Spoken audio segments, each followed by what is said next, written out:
In Birmingham, we have the Mayor-Council Act, which was officially enacted in 1962. It has been modified several times since then. The most recent modification is, I think, the most dangerous one. In 2016, then State Representative Oliver Robinson, who has since been convicted of multiple counts of impropriety, introduced this legislative change to the Mayor-Council Act, which I believe imbalanced the power structure of the city. Previously, the council controlled budgeting. They were there to craft, each year's budget and set their priorities. Have a lively debate about what those were going to be and what the funding sources were, and then at that point, they approve the budget, hand it over to the mayor, and say, here's money in these columns for this stuff, and here's our general priorities. Now it's your job to execute that, because that's the executive branch. After the change, now the mayor is completely in control of the budget. The council can send like suggestions or whatnot, but the mayor is under no legal obligation to hear them out.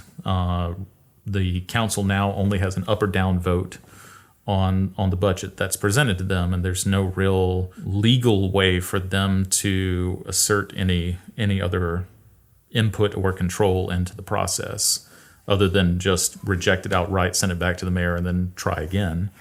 And that I don't think is healthy for a democracy, and I think it puts too much control into the mayor's office, regardless of who the mayor is. And this isn't an attack on any one mayor. It's about the general policy in place of how we structure a government.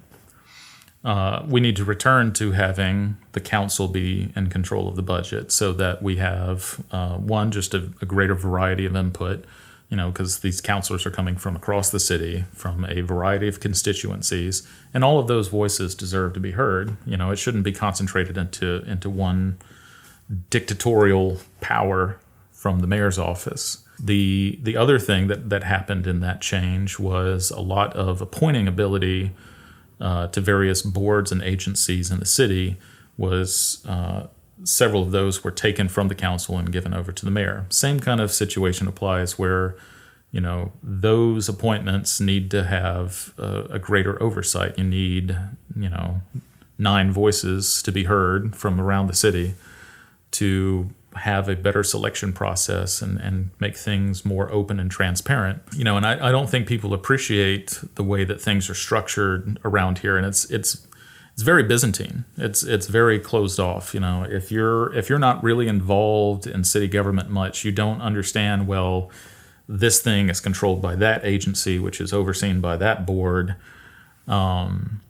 And it's just it's almost like a shell game, moving the cups around. It's like, who's getting that money, and how are they determining how it's spent? Well, in a lot of cases, it's these boards and agencies. And so, we need to be very selective when it comes to who we put on these committees, the boards and agencies.